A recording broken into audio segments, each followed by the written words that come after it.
Magandang oras po sa inyong lahat mga kaibigan at mga kapatid sa pananampalataya at kayo po ay aking muling welcome sa ating pong panibagong series na naman para po sa ating day 394. So welcome po kayo mga kapatid sa ating pong Lands of the Bible series at kayo po ay aking welcome sa ating pong programa at tayo po ay magsisimula na sa ating pong panibago na namang lugar na akin po kayong dadalhin at ipapakita ang ilan sa mga larawan na aking nakunan noong po nakaraang Mayo. So, bago po tayo magsimula, tayo po tumungo at tayo manalangin.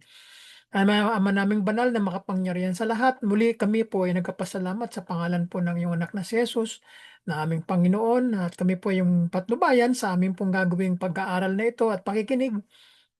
At nawa ang iyong salita ay makuha namin sa aming puso at ito'y magamit namin at may sa pumuhay namin ang ilan sa mga mapapakinggan namin patungkol sa mga lugar namin pag-aaralan sa oras na ito.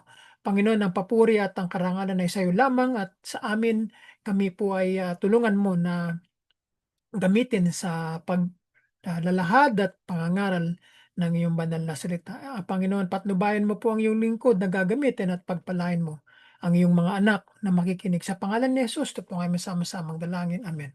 So mga kapatid, welcome muli at tayo po ay tutungo na sa ating materyales at tayo magsisimula na ng atin pong palatuntunan. No? So welcome po kayong lahat mga kaibigan at mga kapatid. So narito po mga kapatid 'no, ang ating pong ang ating pong pupuntahang lugar ngayon ay walang iba kung hindi ang Askelon. So nung pong nakaraang mga araw ay ang ating pong pinuntahan ito pong Asdod 'no, kung makikita po natin dito po sa ating pong kanang larawan at binibigay natin ang credit sa Bible History Online. So yung pong ito pong Askelon ay nasa south ng Asdod ano. So yan po ay nakaharap ng mga Philistine cities dito sa Mediterranean Sea. So dadako tayo sa Ascalon at titingnan natin kung ano ang sinasabi ng banal na kasulatan tungkol sa lugar na ito. So ito ay sa muli ay babanggitin natin na isa sa mga 5 lungsod ng mga Philistines. At ito ay pinalamutian ni Haring Herod the Great ang mga fountain ng lungsod at mga paliguan. So pinaganda nito ni Herod na Dakila no? Sa kanyang kapanahunan. Sa panahon ng conquest ng Arab, no? Um, nung dumating ang mga Muslim dito sa gitnang silangan, nagpatuloy ang pag-unlad ng lungsod ng Ashkelon, no? So ang lungsod na ito ay nawasak hanggang sa mga pundasyon nito nang dumating ang isang grupo o isang makapangyarihang grupo na kung tawagin ay Mamiluk, no? Noong 1270, no? Ito ay mga makapangyarihang mga Muslim group ito na nanggaling sa Egypt, no? So ngayon napunta sila rito sa gitnang silangan at ito nga kinangker nila ang Palestine. Ang modernong Mediterranean resort na ito sa panahon natin ngayon ay matatagpuan ng Ascalon National Park, no? Yan yung aking napuntahan noong pong nakaraang Mayo. So mamaya papakita ko sa inyo ang ilan sa mga larawan na aking kinunan. Ito ay kilala sa mga parke at mga archaeological treasures nito.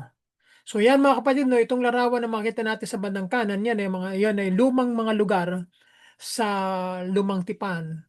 At yan hanggang ngayon ang ilan sa mga lugar na yan ay nandiyan pa rin, ano? Iba lamang ang pangalan. Katulad ang Beersheba hindi nagbago, no? Ang Masada nandiyan, ang Engedi, ang Bethlehem, you know.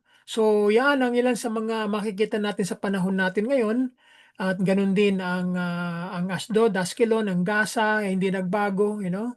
So, ganun din ang ilan sa mga katulad ng Bethlehem, you know, Hebron, Carmel, hindi nagbago ang mga pangalan nila, no? So titingnan natin yung ilan sa mga mahalaga pang mga bagay na binanggit. So narito ang larawan na makikita mula sa impapawid na ang Ascalon, ang lungsod ng Ascalon ay nakaharap sa Mediterranean Sea, no? So makikita natin napakagandang lugar na nasa tabi ng pangpang ng Mediterranean Sea. Ito ay isa sa mga 5 lungsod na binanggit natin ng mga Pilisteo na binanggit sa aklat ni Joshua chapter 13 verse 3. At ganun din sa aklat ni unang Samuel, no, chapter 6 verse 17. Nakatayo ito sa baybayin na nakaharap sa Mediterranean, 12 milya sa hilaga ng Gaza. Medyo nasa malapit ito sa teritoryo ng Gaza. Binanggit ito sa isang inskripsyon sa Karnak sa Ehipto na kinuha ni Haring Ramesses II ang nagpersecute sa mga Hebrews noong panahon ni Moises, no? Tulad na napakaraming iba pang mga lugar sa bansang Israel, ang Ashkelon ay tinayo sa ibabaw ng mga guho ng mga nakaraang sibilisasyon. So pinatungan lang, no, ng mga unang mga naninirahan diyan sa lugar na iyan, ano? Patong-patong lang naman no, pagkalipas ng mga maraming panahon ay meron na naman panibagong sibilisasyon ang siyang papasok at maninirahan sa mga dati ng mga guho o mga lugar o sibilisasyon na nakatira diyan. Isa dito ay ito nga na ang sikat na mga Philistine cities, itong ang Gat, itong ang Askelon, ang Asdod. Ang Ekron hindi gaanong katulad ng Asdod at saka ng Askelon. Ang Gaza ay binigay na sa mga Palestinians, so ito ay guho na rin dahil sa digmaan. Ano? Itong Gat ay Kiryat Gat kung tawagin sa panahon natin ngayon ay maunlad na lugar na rin, ano? Na syudad na rin. No? Napuntahan ko din yan. Napakalaki ng kanilang parke. No? Talagang hindi mo malilibot sa loob ng isang araw. Ang lungsod na ito ng Askelon, o ayon sa binanggit sa aklat ng mga Judges, chapter 14 hanggang 16, ang lungsod na ito ay gumaganap din ng isang napakahalagang papel sa kasaysayan ng Biblia, no? Bilang ang lugar kung saan ginupit ni Delilah ang mga buhok ni Samson upang maubos ang kanyang lakas. So, dito na nakuha ni Delilah ang lihim ni Samson dito sa Askelon. So, meron siyang kaugnayan sa kwento ng Biblia sa panahon ni Samson at dito nga si Samson ay nahuli ng mga Pilisteo dito sa Askelon. No?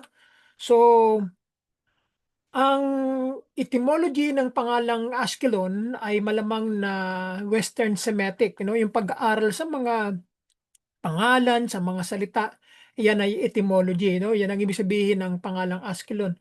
Ibig sabihin ay hango sa salitang ugat, sa timbang, na nagsasaad na nagsilbi itong sentro para sa mga aktibidades na pangkalakal, no? Siyempre, tabi ng dagat, so maraming potensyal 'yan na bagsakan ng mga kalakal, ng mga produkto dahil tabing dagat, no? Ngayon, ang Askelon, ang location niyan ay nasa timog kanluran ng Israel, no? Ang lungsod na ito ay baybaying kapatagan, no? Patag 'yan mula noong 1948 sa timog kanluran ng Israel. So ang modernong lungsod na ito ay nasa 12 milya, no, 19 kilometer hilaga ng Gaza at 1.25 miles o 2 kilometers naman silangang hilagang na sinaunang lugar ng lungsod. So yan ang location ng Askelon sa panahon natin ngayon. So kung makikita ninyo ang lugar na ito ay talagang moderno na, no? Marami ng mga matataas na mga buildings at talagang yung mga guho nandun pa rin at kung papasyal kayo sa Askelon National Park ay makikita niyo ang mga guho, no? Yung mga sinaunang mga gusali, no? Nung unang panahon ng Lumang Tipan. So, ang kahalagahan ng Askelon sa Biblia ay isang baybayin nga. Ito nga, nakikita natin sa larawan sa bandang kanan, ay pinili ng mga Philistines na manirahan sa patag na lugar na ito. Dahil maganda, malapit sa dagat, hindi katulad ng mga Israelita na nakatira sa mga bundok. Kaya mahirap din silang sakupin dahil matataas ang kanilang mga tinitirhan. So, yung sa bandang west ng Israel ay patag yan. Kaya plain kung tawagin yan. So, noong panahon ng Biblia, ang Askelon ang pinakamatanda, no? At pinakamalaking daungan sa sinaunang Kanaan. So, yan pala ang kwento ng Askelon dito sa Lumang Tipan, no? Pinakamalaking daungan, no? Sa sinaunang Kanaan.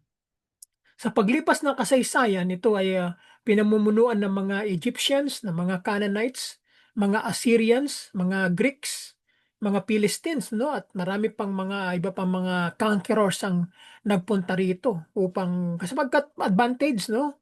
Patag, kaya napakagandang tirhan, no? Madaling kumilos at magtanim, no? Lahat, ano, kung makikita ninyo talagang wala kayong gaano makikita mga bundok, hindi katulad sa mismong bansa ng Israel ay maraming mga bundok katulad sa Jerusalem, no? Sa Judah, sa Judean region ay puro mga bundok 'yan. So ang geographical na lokasyon ng Askelon ay malamang na humahantong sa iba't ibang mga bansa at tribo na nag-aagawan upang kontrolin ito. Maraming gustong kontrolin ang lugar na ito sapagkat ano, strategic 'yan. Kaya naman binanggit sa Lumang Tipan na ang mga Philistines ay nagmamay-ari ng mga chariots, ng mga yung mga bakal na sasakyan kasi nga patag yan at nagagamit nga nila yung kanilang mga chariots, mga karwahe nila kasi patag, Hindi magagamit ng karwahe pag nasa mga bundok eh. Siyempre babagsak yan. Kaya ang mga Israelita ay nahihirapang labanan sila dahil nga advance ang kanilang mga weapons ng mga panahong yan. At dahil dito ay magiging isang lubang kanais-nais na daungan para sa pagkalakalan at pagtatanghal ng militar, no? Yan. Kaya advantage ang mga Philistines ng mga panahong yan. Kaya naman madalas na ang mga Israelita pag nakikipagdigma sa mga Philistines ay natatalo sila kadalasan kasi strategic yung lugar nila at saka matataas na kalibre yung kanilang mga sandata kasi noong mga panahong yan nung panahon ni Haring Saul, siya lang ang merong armas na bakal, yung kanyang espada at saka sibat. Halos lahat ng kanyang sundalo walang kagamitang katulad ng gamit ng hari. Kasi ang mga Philistine lamang ang silang nagpo-produce ng mga weapons na yan, ng mga bakal, no? Kaya advantage sila pagdating sa digmaan. Kaya naman kadalasan ng mga Israelita natatalo sa digmaan kasi nga dahil kulang nga sila sa mga armas ng digmaan. So, dito makikita natin na ang Askelon na ito ay isa sa mga pinunong lungsod, no, ng mga Philistines na nagsasalita ang Biblia ng iba't ibang mga labanan para sa kontrol ng Askelon. Binanggit sa aklat ng mga hukom, chapter 1 verse 17 hanggang 18 na nagbibigay ng ulat tungkol sa pagkuha nito ng mga hukbo ng Huda mula sa mga Kananaita. Noong panahon ni Joshua, nung sila ay pumasok dito sa lupang pangako, ganito ang pagkabanggit na ang mga lalaki ng Huda ay sumama sa mga Simeonita na kanilang mga kapwa Israelita at nilusob ang mga Kananaita na naninirahan sa Sepet at kanilang lubos na winasak ang lungsod. Kaya tinawag itong Horma. No? Sinakop din ng Huda ang Gaza, ang Askelon at Ekron, no? Bawat lungsod kasama ang teritoryo nito. So sa buong kasaysayan ng Israel, ang mga Filisteo ay isang grupo ng mga tao na determinadong lipulin ng mga Israelita. Talagang gusto nila talagang sakupin ang mga Israelita na nakikipaglaban sa kanila sa halos lahat ng pagkakataon. Talagang kaaway nila ang mga Israelita, no? Binanggit ni Joshua ang Ashkelon bilang isa sa 5 lungsod na hawak ng mga pinunong Pilisteo. Kasama nga ang Gaza, Asdod, Gat at saka Ekron. No? Meron tayong mababasa niyan sa Joshua chapter 13 verse 3. At ganoon din 1 Samuel chapter 6 verse 17. So yan ang kwento ng Ashkelon sa Lumang Tipan. Ngayon makikita natin itong mga itong larawan sa bandang kanan ay makikita sa panahon natin ngayon na itong gate na tinatawag na ito na sa Askelon. Maaring ito ay napuntahan ni Samson o nalakaran niya, no? Itong larawan na sa bandang kanan. Si Samson sa kanyang galit laban sa mga Pilisteo ay binanggit sa Judges chapter 14 verse 19 na bumaba siya sa Askelon, dito nga sa siyudad ng Askelon. Pinatay ang 30 sa kanilang mga tauhan, no? At hinubaran sila ng lahat, no? So yan ang kwento na ginawa ni Samson dito sa Askelon, no? Pinatay niya ang 30 sa kanilang mga tauhan, ano? At maaring itong 30 na ito, yung kanilang mga kasuotan, maaring ito yung parang kasunduan na kapag nahulaan yung kanyang bugtong, ay bibigyan niya ng 30 pare-pares na mga kasuotan, yung mga kabugtungan niya. Kaya naman napilitan siyang gawin ito para ibigay yung mga hinubaran niya na damit. ng kanyang pinatay ng mga Pilisteo, no? So kasama ni David ang pagtukoy sa Askelon sa kanyang pagdalamhati para kina Saul at saka kay Jonathan, no, nung namatay sila sa digmaan laban sa mga Philistines. Ang sabi ni Haring David sa 2 Samuel chapter 1 verse 20 na huwag mong sabihin sa Gat, sabi niya. Huwag mong hipahayag sa mga lansangan ng Askelon. Baka magalak ang mga anak na babae ng mga Filisteo. Baka magalak ang mga anak na babae ng mga hindi tuli, no? Yung pagkamatay nila Haring Saul at saka ni Jonathan, no? Yan ang kanyang pagdadalamhati. So ang pagtatalo sa pagitan ng mga Israelita at mga Pilisteo ay isang karaniwang tema sa Lumang Tipan, no? Na ang lungsod ng Askelon ay isa sa mga pangunahing teatro ng labanan, no? Talagang ano yan eh, mga Canaanites yan, itong mga Philistines na ito, kasama yan sa mga lahi ni Ham na nanirahan dito sa Kanaan, na sila talagang mga kaaway ng mga Israelita, no? Dahil ito yung mga taong ito ay sumasamba sa Diyos-Diyosan, ang atungang si Dagon ay kinamumuhian sila ng Diyos dahil sa kanilang pagsamba sa kanilang mga Diyos-Diyosan. Ito yung tinatawag na world's oldest Canaanite gate, no? 4,000 years old itong lugar na ito na nakita natin sa bandang kanan, ano? Talagang pinanirahan na ito, 4,000 taon na ang nakalilipas, no? Sa iba't ibang mga propeta ay nagpatuloy sa paghula tungkol sa sukdulang pagkawasak ng lugar na ito ng Askelon. Sinabi ni Propeta Jeremiah na itong sinasabi sa akin ng Panginoon na ang Diyos ng Israel. Kunin mo sa aking kamay ang sarong ito na puno ng alak ng aking puot at ipainom mo ito sa lahat ng bansang pinadalhan ko sa iyo, sabi niya. Kapag inumin nila ito, sila ay susuray-suray at mababaliw dahil sa tabak na aking ipadadala sa kanila. No? Binanggit yan sa kanyang aklat, chapter 25 verses 15 hanggang 16. So ito rin isang lugar na pinainom ng saro ng puot ng Panginoon ay ang Ashkelon, ang lugar na ito.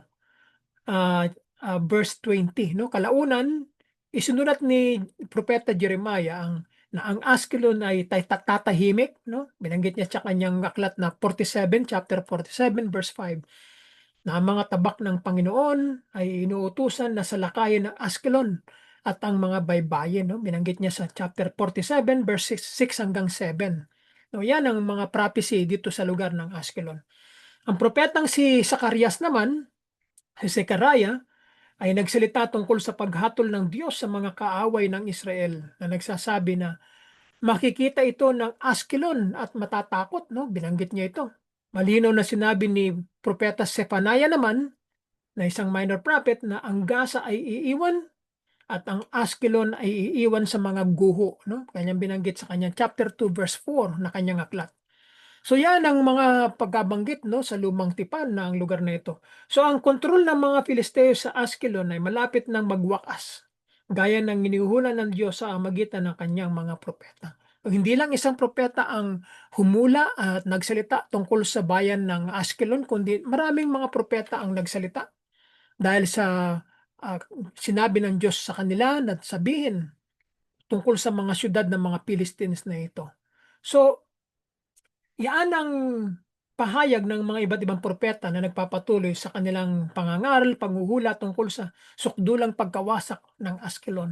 Sinabi muli ni Propeta Jeremiah na ito ang sinabi sa akin ng Panginoon na kukunin niya ang saro na iyon bilang simbolo ng pagkawasak, no? Nasusuray-suray sila, mababaliw sila dahil sa tabak na ipapadala ng Panginoon sa kanila. Isang lugar na pinainom ng saro ng puot ng Panginoon ay ang Askelon, no?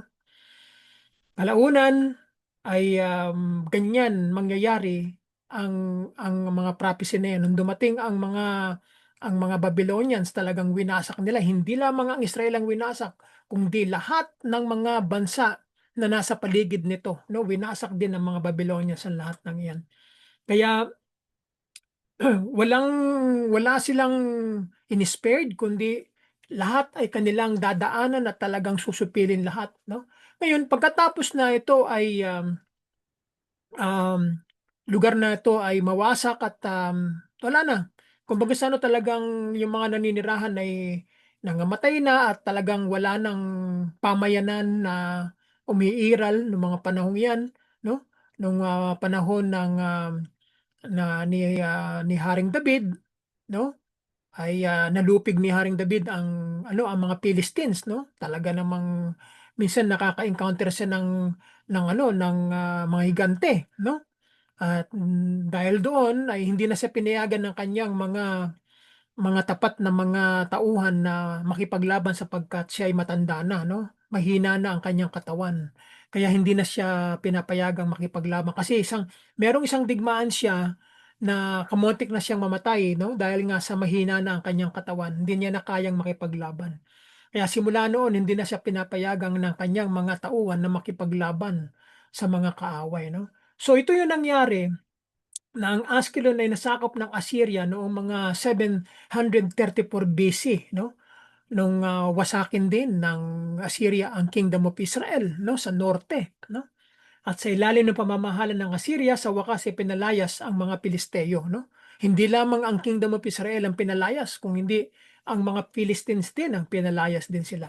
Ang lungsod na ito ay nagbago ng mga kamay na maraming beses. Pagkatapos noon, marami ng mga iba't ibang mga tao na nirahan diyan sa lugar na iyan dahil ang mga Assyrians ay nagdala ng iba't ibang mga tao sa kanilang kaharian at dinala dito sa Israel, no? At pinanirahan nila ito at iba-ibang mga tao na naninirahan. So dahil ang mga Griego at mga Maccabi, yung mga Maccabi sa panahon nila Judas of Maccabi, no, yung mga Maccabean family, no, sila Simon, sila Judas, no, sila Jonathan, no, yan ang mga Maccabean dynasty. Nang dumating ang mga Romans at ang mga Muslims at ang mga Crusades no mga 10th centuries, ay lahat ay may pagkakataon, no, na maghari o talaga namang sakupin ang mga lugar na ito. Iniisip ng ilan na si Herod the Great ay pinanganak sa Ascalon, no? Yan ang iniisip nila. Maaring ito ang birthplace ni Herod the Great. Excuse me. Ang katotohanan ay nagtayo siya ng isang palasyo dito at aqueduct doon, yung dinadaanan ng tubig, yung matataas na mga batong gusali na dinadaanan ng tubig, no? Yan ang tawag diyan, Roman Aqueduct ang tawag diyan. So matapos wasakin ni Saladin, no, isang Muslim conqueror, no, noong 11th century, no, 1191 AD. Ang lungsod ay nasira sa loob ng isang siglo, no, itong mga Philistine cities na ito. Ito ay natamaan din, no, nadaanan din ito ni Saladin. Isang bayan ang kalaunan na itinayo ng mga Arabo malapit sa orihinal na lugar ng Ascalon at tinawag itong Al-Madjal, no? Maddal kung tawagin. Pagkatapos ng Arab-Israeli War noong 1948 to 1949, ang lugar ay formal na ipinagkaloob sa Israel, no? Nakuha na ng Israel ang mga syudad na ito, no? Ang Gaza, Askelon, ang Asdod, no? Yung Gat, no? Ekron, nakuha lahat ng Israel yan, naging kanilang bayan, no? Ang kaganapang ito ay makikita bilang isang katuparan ng propesiya ni Propeta Sepanaya na ang Askelon sa kalaunan ay magiging isang mapayapang lugar na pagkamay-ari ng Huda, no? Ito magiging property na, magiging teritoryo na ng tribo ni Juda, no? Ma-assimilate na, no? Sasama na to sa tribo ni Juda na sa panahon natin ngayon ay ito'y sakop nga ng Judean region, no? Ang lupain sa tabi ng dagat ay magiging pastulan pagkakaroon ng mga balon, mga springs para sa mga pastol at mga kulungan para sa mga kawan. Mapapabilang ang lupaing iyon sa nalabi sa mga tao ng Huda. Doon sila makakahanap ng pastulan. Sa gabi ay hihiga sila sa mga bahay ng Ashkelon. Aalagaan sila ng Panginoon nilang Diyos. Isasauli niya ang kanilang kapalaran. No? Binanggit nga ito ni Minor Prophet Sepanaya sa kanyang chapter 2 verses 6 hanggang 7. So yan ang ilan sa mga napakagandang kwento tungkol sa lugar ng Askelon. Alam ba ninyo na ang Askelon pala ay merong tinatawag na dog cemetery, no? Ngayon ko lang nalaman ito nung ako'y nagpunta dito sa Askelon, no? Marami palang mga aso ang nilibing dito sa Askelon, no? Daan-daang aso, no? Bakit kaya nila ito inililibing dito sa Askelon? Ipinalalagay ni Stagger, no, isang individual na ang pinakamagandang paliwanag ay tila ang mga asong Askelon ay ginagalang bilang mga sagradong hayop, no? Mga sabi nila kinikilala nilang talagang sabi nga nila, 'di ba, man's best friend ang mga aso, no? Kasi daw sabi nila ito daw ay sa wikang English na dog, kapag binaliktad mo raw yung pangalan dog, D-O-G, ay magsisimula sa dulong pangalan ay G-O-D naman, no? Sabihin, small god kung tawagin, no? Kaya yan ang mystery ng aso. Ngayon, ang sikat dito sa Askelon National Park, ito nga yung akin napuntahan na park dito sa Askelon. Eh, hindi ko naman to nakita tong Askelon Dog Cemetery. Hindi ko to nakita eh. So, nasa under jurisdiction ng Askelon National Park ang lugar na ito. Ang mga pader na nakapalibot sa lungsod ay nakikita pa rin hanggang ngayon, gayon din ang mga Canaanite earth rampants, no? Yan yung mga dating tinirahan at um, pinanirahan ng mga Canaanites, no? Ang parke ay pangunahing naglalaman ng mga guho ng mga Roman, Byzantine at saka mga Crusaders, no? Talaga namang pinanirahan ito ng mga iba't ibang mga mananakop, no? At iba't ibang panahon. Ang pinakamalaking sementeryo ng aso sa sinaunang mundo ay natuklasan dito sa Askelon, no? Pinakamalaki, no? Sa sinaunang mundo, sa ancient world, no? Ito dito sa Askelon. Ngayon, ang Askelon ay isang sinaunang libingan na matatagpuan sa Askelon National Park ngayon, kung saan posibleng libu-libong aso ang inilibing sa pagitan ng 5 siglo noong BC at ikatlo, sa pagitan ng 5 at hanggang sa ikatlong siglo, no, bago ipinanganak ang ating Panginoong Kristo.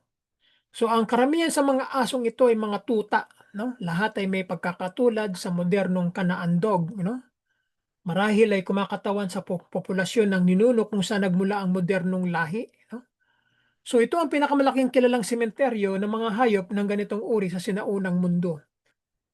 Ipinapalagay na ang mga aso ay konektado sa pagsamba sa Diyos-Diyosang si Astarte sa reliyong Canaanites. Binanggit ng scholar ng Estonia na si M. Heltzer ang katibayan mula sa Sicily sa Italy ng posibleng kultong ugnayan sa pagitan ng mga aso at sa Diyosang si Astarte. At binanggit ng Griegong historiador na si Herodotus na ang pinakamatandang templo sa Askelon ay inialay sa Diyosang si Aphrodite, naugnay kay Astarte sa Griegong reliyon, no? So ang sementeryo ay natuklasan sa Askelon National Park ni Lawrence Stagger sa panahon ng mga pagukay na isinagawa sa pagitan ng 1986 at 1994 para sa Leon Levy Expedition sa Askelon. So natuklasan ng kanyang koponan, kanya makasama ang mga kalansay ng higit sa 1,300 na mga aso. Sila ay nilibing noong panahon na ang lungsod na may populasyon ng mga Phoenicians, mga mga tao na nanggaling sa Lebanon sa ating modernong panahon ay pinamumunuan ng mga Archimenid Persia bilang isang kliyenteng estado, no? So yan. So karamihan sa mga aso ay natagpuang nakabaon sa mga magkakasunod na terrace na dati inokupahan ng isang malaking bodega kung saan matatanaw ang dagat ng Mediterranean. So ang libingan ay umabot sa timog patungo sa isang lugar na tila panandalian lamang na ginamit bilang isang sementeryo ng aso bago itinayo at malamang na pinakamahaba pakanluran sa isang lugar na nawala sa pagguho ng baybayin. So ang mga libing ay napetsahan sa pagitan ng ikalima at unang bahagi ng ikaapat na siglo, no, bago ipinanganak ang ating Panginoon Kristo, at maaaring ginagamit ang libingan ito sa loob ng halos 50 taon, no, ng mga panahon na iyon. Sinabi nga ni Lawrence Stagger na bilang ang silangang mga hangganan lamang ng sementeryo ang naitatag, maaari nating isipin na ito ay orihinal na mas malaki na ang mga libing ng aso malamang na umaabot sa libo-libo, no? At inilarawan niya ito bilang sa ngayon ang pinakamalaking sementeryo ng aso na kilala sa sinaunang mundo. So ang isa pang serye ng mga libing ay natagpuan sa Hilagang Silangan kung saan ang mga aso ay nilibing sa mga lansangan o sa mga lansangan sa pagitan ng malalaking gusali. At ang mga ito ay sa mga huling petsa mula sa huling bahagi ng panahon ng Persia ng Empire, no, hanggang sa unang bahagi ng panahon ng Hellenistiko, no, ng Greek Empire. So yan ang pagkatuklas dito sa Dog Cemetery dito sa Askelon National Park. So, gano'n din ang bawat hayop ay sumasakop sa isang individual na mababaw na hukay at inilagay sa tagiliran nito ang buntot nito ay nakasuksok sa pagitan ng hulihan nitong mga binti, 'no. So, ang mga libing ay hindi minarkahan, walang mga handog sa mga hukay, at ang mga aso ay hindi nakatuon sa anumang pare-parehong direksyon. Ang mga bangkay ay maingat na inilibing, sa ilang mga kaso marahil ay nakagapos ang kanilang mga paa sa mga bukong-bukong bago ilibing. Sa kabaliktaran, ang mga hukay ng libingan ay hinukay ng paminsan-minsan, ano, magkakapatong at paminsan-minsan ay nakikialam sa isa't isa. Ibig sabihin, ano na, sama-sama na. Hindi bababa sa 60%, 60% ng mga aso ay mga tuta, no? Ang ilan ay malamang ng mga fetus pa, no? So yan pala ang kwento diyan. Ang mga libing ay lumilitaw na naganap ng paisa-isa sa paglipas ng panahon, no, sa halip na maramihan. So nung panahon pa lang yan, marami na palang aso, no, nung mga panahong yan. Ang sanhi ng kamatayan ay hindi lumilitaw na naging sakripisyo, no? Wala sa mga kalansay ang nagpapakita ng katibayan ng mga nakakamatay na pinsala, na hindi sila nagpapakita ng anumang mga palatandaan ng paghiwa o pagbabalat bago ilibing. Posibleng sila ay nalason, na kung saan ay hindi nagiiwan ng mga bakas sa mga kalansay. Gayunpaman, tila mas malamang na ang mga pagkamatay ng mga aso ay dahil sa natural na sanhi. Dahil ang mga rate ng pagkamatay para sa mga asong tagalunsod sa isang pre-veterinarian na nakapaligiran ay napakataas, na marahil kasing dami ng 50% ang malamang na namatay sa kanilang mga unang taon. So, isang alternatibong teorya o palagay ang iniharap na nagmumungkahi na ang mga aso ay namatay sa isang epidemya, no? Epidemic, no? At parang nangyari sa ating SARS. Tsaka gano'n din sa COVID-19, parang ganyan, walang pagkakaiba. Gayunpaman, ito ay hindi naaayon sa mga demograpiko ng mga inilibing na aso, dahil ang isang pagsiklab ay inaasahang makakaapekto sa lahat ng miyembro ng mga apektadong populasyon. Samantalang ang populasyon ng Askelon ay lubang nakahilig sa mga tuta, 'no? Bakit kaya parang mahiwaga ang kuwentong ito? Napakarami, 'no, libo-libong mga aso ang inilibing sa sementeryong ito. Ang mga aso ay pisikal na magkakatulad, may mga malapit na mga anatomical na pagkakatulad sa kasalukuyang Canaan dog. Sa halip na isang solong lahi, lumilitaw ang mga ito na kumakatawan sa mga halimbawa ng isang natural na nagaganap na populasyon ng mga aso na inangkop sa mainit at sa semi-tuyo na mga kondisyon ng reliyon, no? Parang dry region. Katulad nga ng Israel ay pagdating ng south, dry na yan eh. Pagdating ng north, talagang green, veget ah, vegetation, no? Yan ang kaibahan, yan ang unique country itong Israel eh, no? Kalahati ay green, kalahati ay disyerto. Ang mga aso ng ganitong uri ay nagbunga ng kanandong sa pamamagitan ng piling pagkaparami sa modernong panahon, no? Yung tinatawag na breeding, no? So, yan ang ilan sa mga makikita natin, no, na kwento. So ito yung mga larawan na natagpuan dito sa Askelon, 'no. Karamihan sa kanila ay malalaki, maliliit, 'no. Yan, ano, may puppy, merong adult, maliliit at saka may mga malalaki, 'no. Yan, kadalasan na kanilang nakita. So ibig sabihin, nagpapakita na talagang marami silang mga nahukay na mga aso dito, 'no. So mga kapatid, narito na, 'no, ipapakita ko na sa inyo yung mga larawan na ito at, upang, makita natin ang ilan sa mga ating napuntahan at, magkakaroon tayo ng pagkakataon na maipakita natin. So mga kapatid, narito na, ano, itong larawan na ito nung ako'y nagpunta nung, nakaraang Mayo, 'no. So dito sa, ating PowerPoint, ito nga nakita ko nung pumunta ako dito, galing ako ng ng Asdod, ay tumuloy na ako galing muna ako dito sa Askelon, pagkatapos tumuloy na ako sa Asdod, 'no. Nauna muna akong pinuntahan ng Askelon sa umaga, mga bandang 8:00, 'no. So pagkatapos nito tumuloy na ako sa parte ng Asdod at dun na ako inabot ng hanggang 3:00 ng hapon, ano. So yung buong umaga dito ko in-spend sa Askelon, at yun namang pagkatapos ng noon ay tumuloy na ako sa Asdod. So ngayon titignan natin yung mga larawan. So narito yung sign, 'no, ng Askelon. Ito galing ako sa Jerusalem nung ako'y nagpunta rito sa Askelon at narito ang kuha ko ito yung galing sa ano nasa loob ako ng bus nito kaya may reflection no yung salamin ng mga sasakyan. So kinuha ko lamang yung sign para may pakita natin na talagang dito ang daan papasok ng Askelon, no? So ito yung mga bus stop na sign na papunta sa mga destination. So usually bus number, dumidepende tayo sa mga bus number Kapag ibang bus number ang nasakyan mo, wala na, maligaw ka na. Kailangan alam mo yung bus number na sasakyan mo. Kung hindi, maliligaw ka. So dito nga, itong Kiryat Gat, no?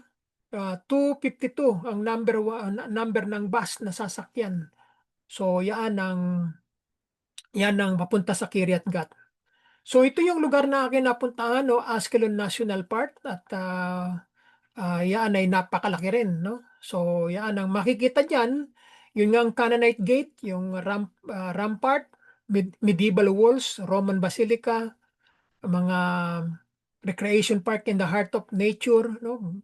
Bating Beach, no? Yung mamaya kung ano mapapakita ko sa inyo yung video yung kinunan ko sa harap ng Mediterranean Sea, no? Yung wells, yung mga balon, na ginamit ng Antilla, no, panahon ng mga Romans.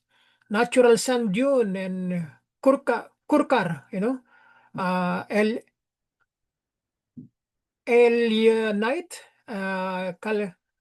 calcareous sandstone landscape. Marami pa maraming makikita diyan, no? So ito yung sign nung ako'y nasa loob na ng ito makikita nating larawan, ito na yung tinatawag na Askelon National Park, no? So, no, walang English puro Hebrew ang sign, no? So makita niyo yung yung mga labi pa ng mga columns na nandiyan pa rin, no? Hindi nawasak. So ito yung napakalawak na welcoming nila ito na yung pagpasok sa loob na ito. Yan, no? So yun ang makita natin. Ngayon, ito na ngayon yung daanan papasok sa loob ng park, no? Malawak yan, no? Malaki yan, malawak. So yan ang pumunta ako maraming mga estudyante. Meron silang parang school trip, no? Kaya maraming mga kabataan dito nung pumunta ako, no? Araw ng Webes. So yan ang mga ilan sa mga bato na nakita natin. Yan.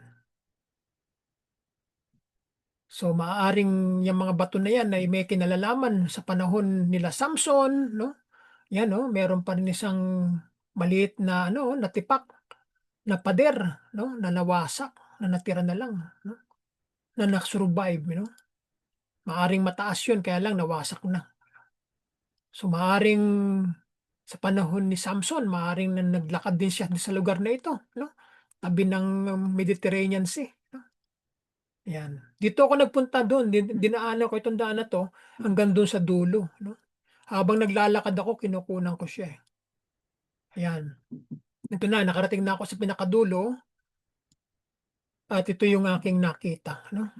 Yan po ang Mediterranean Sea ng Ascalon, no?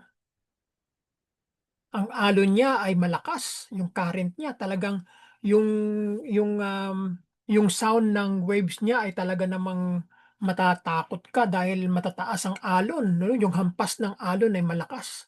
Tsaka yung daluyong ng tubig malakas, humuhuni, no? Ang tunog ng tubig na ito na galing sa Mediterranean Sea. Talagang iba yung tunog niya parang yung kasing current tsaka volume ng tubig, no? Ay yan ang kuha natin.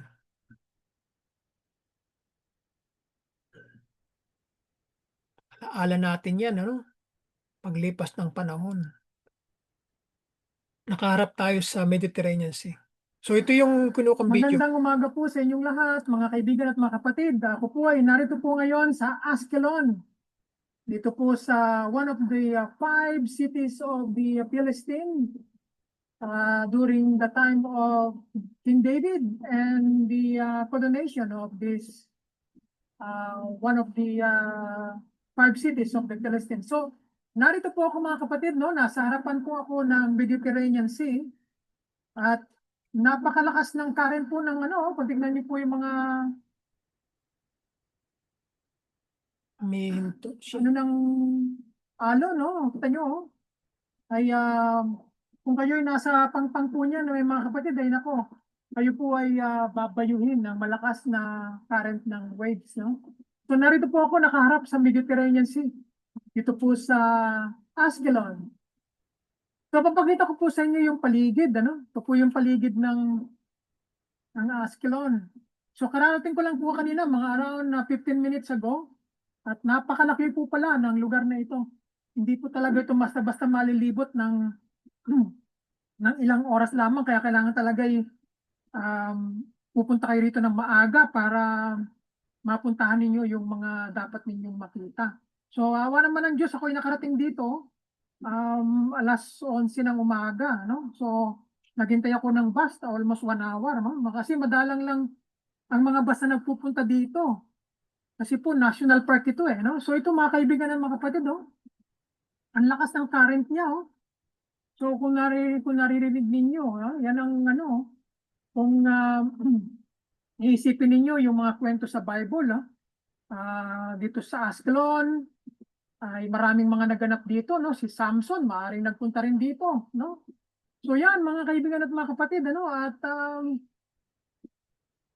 tignan ninyo sa inyong mga Biblia kung ano pa ang mga makikita nating istorya tungkol dito sa lugar ng Ascalon, no? Very ano siya, historic ang lugar na ito. Tignan ninyo ang mga paligid. Yan, ito po yung kaninang hagdan na dinaanan ko. So yan, paakyat doon sa taas. Yan, diyan ako nagsimulang kumuha ng video, no? So bababa. So ngayon, mga kaibigan at mga kapatid, no, pinapakita ko sa inyong lahat ang napakagandang lugar ng Ascalon na nasa harapan ng Mediterranean Sea.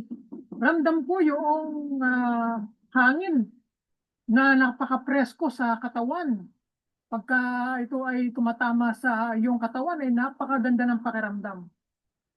So yan mga kaibigan ng mga kapatid, ano? So tayo ay pinagpala ng Panginoon na tayo nakarating sa lugar na ito at pinagkalooban tayo na makita ang mga lugar na ito na binanggit sa banal na kasulatan, lalo tigit sa lumang tipan. So mga kaibigan ng mga kapatid, ako po ay aakyat at titignan natin muli ang mga paligid, ano, at titignan natin kung ano ang makikita natin sa mga palibot na ito.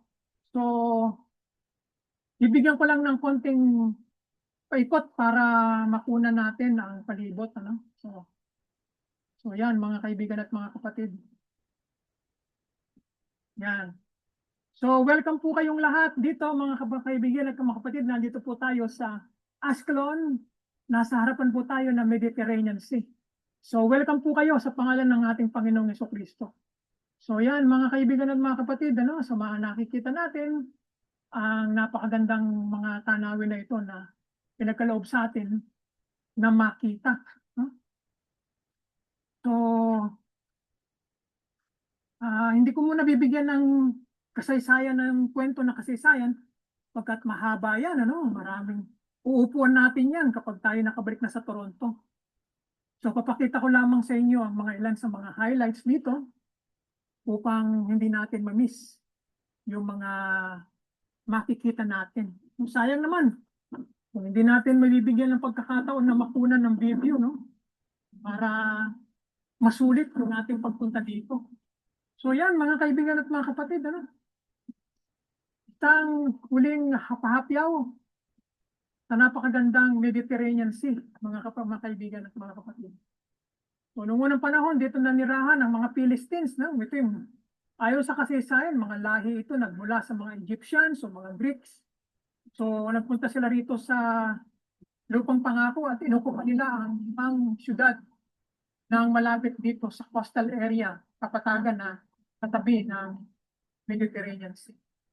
So maraming salamat sa Panginoon at tayo pinagkalooban ng pagkakataon tayo makarating sa lugar na ito at ako po ay magpapaalam na muna pansamantala at pagbati rito sa Ascalon, mga kaibigan at mga kapatid, ano?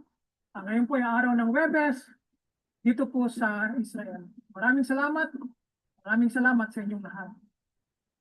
So yan po ang aking video ginawa, ano? So talagang hindi natin po pinalampas sa mga ganyang mga pagkakataon. So sa aking pag-alis doon ay papunta na ako sa mismong park na, no? So ito yung aking kinunan na maaring mga ano, mga natirang mga structure. So merong ibon dito, di ko alam kung anong klaseng ibon yan na nung ako'y dumaan hindi umaalis, parang nakatayo lang 'no, doon sa ano, sa mesa at, hindi siya lumayo, hindi siya lumipad papalayo sa akin. So 'yan 'no, kinunan ko siya ng larawan 'no. So parang wini-welcome niya ako. So 'yan ang ilan sa mga bato pa na natagpuan diyan ano at na malawak siya, nakita ninyo, malawak 'yan, eh. Hindi sementado ang daan, 'no, mga lupa. Nilagyan na lang ng konting mga bato-bato, mga buhangin para hindi maalikabok gaano.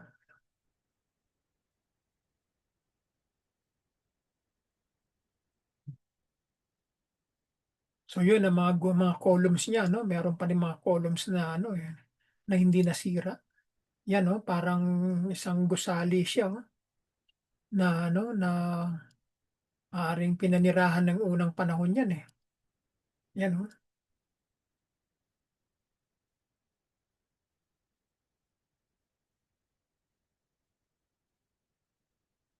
'yan.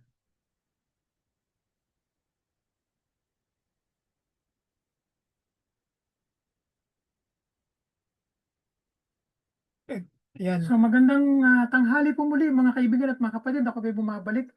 So narito po habang ako naglalakad, mga kalating oras ako naglalakad. So nakita ko itong parang isang lugar na ito na mayroong parang templo ito kung doon nagkakamali, no? Ito guho na, no? Dito po sa Ascalon. So makita niyo yun, parang may mga apat na columns na nakatayo pa rin. So yan lang yung nakita ko rito na habang pansamantalang na kayo naglalakad, ito po yung palibot na ako'y nanggaling doon sa pinakadulo. At ito po yung napakalawak na park dito po sa Ascalon. So, okay naman, nakikita ko naman na parang safe naman siya. Kaya ako'y naglakad-lakad muna. Titignan ko itong sign na ito kung ano sinasabi rito. Ito, ang sabi rito, ito daw po pala ay Santa Maria Viridis Church kung tawagin. Ay the Crusader city boasted 5 churches. So this one called Santa Maria Viridis was built in the Byzantine period at the 5th century, nung nakarang panahon. Was in use during both the early Muslims and the Crusader periods. So ito po ay originally built as a basilica, itong lugar na ito na nasira. And the church had 6 granite columns supporting a gallery and a sloping roof. The water flowed from the eastern apse to the baptismal font. So during the Crusader period, the building was remodeled to contain 4 columns and cruciform vaulted ceiling. So remains of murals painted on the walls include the figures of 4 saints holding scrolls with Greek inscriptions. So yan po mga kaibigan, mga kapatid, ito pong lugar nating nakikita ngayon. So bibigyan natin ng magandang view rito sa harapan. So yan po ang kasaysayan ng lugar na ito. Ito na lang po yung mga natira, no? Na remains na nakikita natin ngayon. Yan, parang gumuho na siya. Guho na lang. Okay, mga kaibigan, mga kapatid, dito na natin muna tinatapos ang ating konting paglalahad ng ating pong documentation dito po sa Ascalon. Okay, so welcome po kayong lahat, mga kaibigan at mga kapatid. Ayan 'no, kung napapansin ninyo walang gaanong taong naglalakad, ako lang mag-isa 'no. Well, talagang, tinapangan ko na dahil kung hindi ko gagawin 'yan hindi ko malilibot. Talagang kung minsan nakakatakot talaga maglakad kung nag-iisa ka, pero sanay na rin ako na maglakad mag-isa 'no. Ano naman, tanghaling tapat naman, 11:00 ng umaga 'no, so wala namang gagawa ng masama diyan ano. So, kahit na ako mag-isa okey lang 'no, na-enjoy ko naman yung mga paligid. Yung mga tanawin 'no, at, hindi naman ako natatakot. Bagamat kung minsan nakakaramdam din ako ng takot dahil kung merong mabangis na hayop, kung minsan yun na lang ang iniisip natin diyan ano, kung may mga talagang agresibong mga hayop, aatake sa iyo 'no. So, awa naman ng Diyos wala namang mga hayop ako na-encounter na mga mababangis 'no. Ito, ang lugar na ito tingnan natin 'no, umakyat ako diyan sa taas, 'yan. Ito na yung pinakataas niya eh. Yung makikita doon sa taas.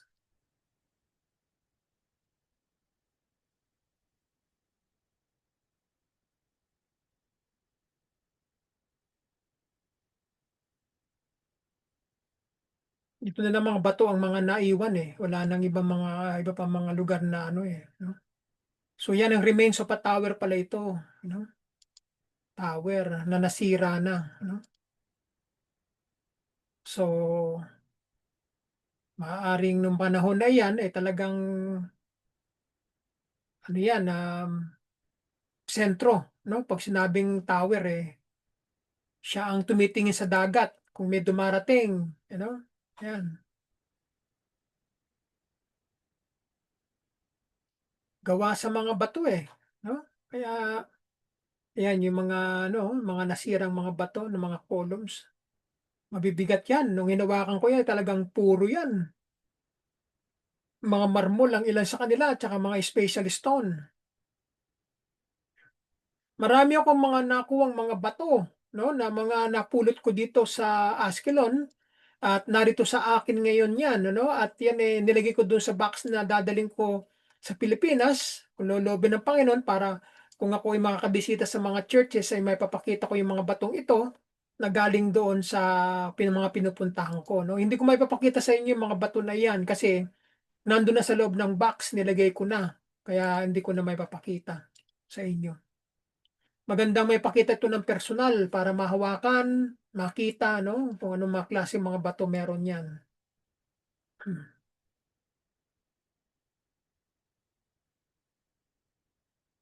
Ito na yung lugar na ito ay papauwi na ako nito. Pabalik na ako sa ano nito, sa sa estasyon ng Askelon.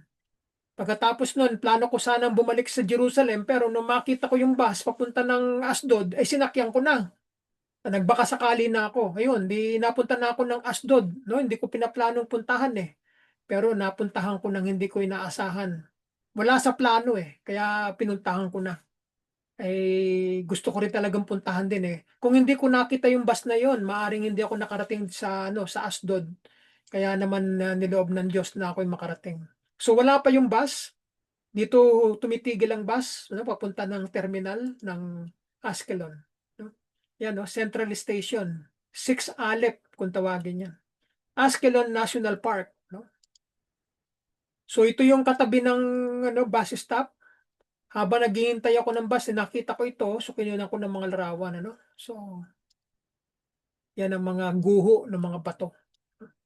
So malapit na po tayo matapos ito mga kapatid. No? Ito na yung pinakahuli na eh. No? Pagkatapos nito, dumating na yung bus eh. No? Ayan, ito na yung pinakadulo mga kapatid, no? So, wala na. Ito na yung pinakatapusan na larawan. So, mga kapatid, no, dito na natin tinatapos yung ating pong palatuntunan dito sa Lands of the Bible, ano? Ito pong dito sa Askelon. So, mga kapatid, sa muling pagkikita muli, maraming salamat sa inyong lahat. At tayo po ay pinagkalooban ng Diyos sa pagkakataon uli at ng time, makabahagi na naman tayo sa atin pong palatuntunan. Napagpalain kayo saan man kayong lugar na naroroon at nawa ang salita ng Panginoon ay sumating lahat. At magamit natin ang ilan sa mga narinig natin kung tayo nagtuturo at nagbabahagi ng salita ng Diyos. No? Karagdagang kaalaman din yan. So, we'll see you again. Have a great day everyone and then God bless you all. We'll see you again. Bye for now.